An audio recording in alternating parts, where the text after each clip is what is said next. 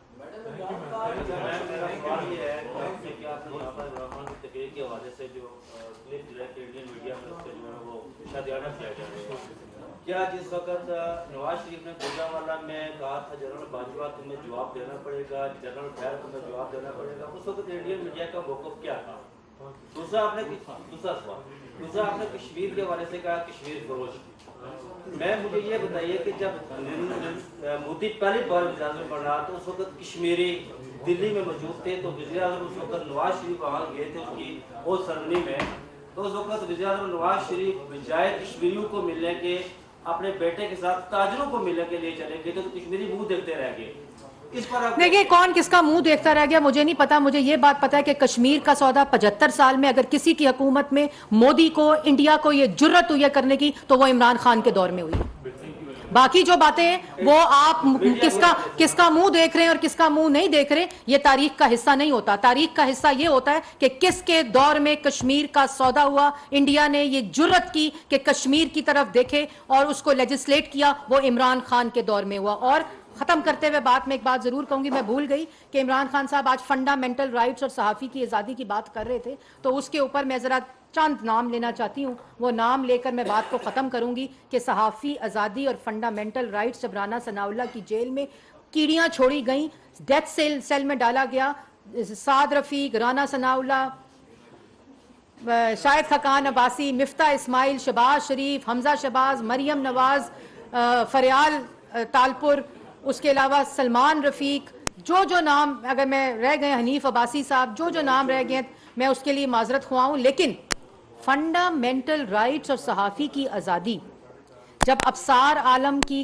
پسلیوں میں گولیاں ماری, جس وقت اسد طور کی ہڈیاں توڑیں, جس وقت محسن بیگ کی ناک کی ہڈی توڑی, جس وقت طلعت حسین, عرفان صدیقی, مرتضی سولنگی, متی اللہ جان, آسمہ شرازی, غریدہ فاروقی, عنبر شمسی, نصر جاوید, حامد میر, نجم سیٹھی, احمد نورانی, سلیم صافی, میر شکیل الرحمان صاحب, جب ان کے خلاف اور ان کے خوف میں تم مبتلا تھے, ان کی آزاد صحافت کے خوف میں تم مبتلا تھے, اس وقت media rights, freedom of expression اور فنڈامنٹل رائٹس تمہارے دفن ہوئے تھے. بہت شکریہ. Thank you ma'am. Imran Khan نے اپنے دور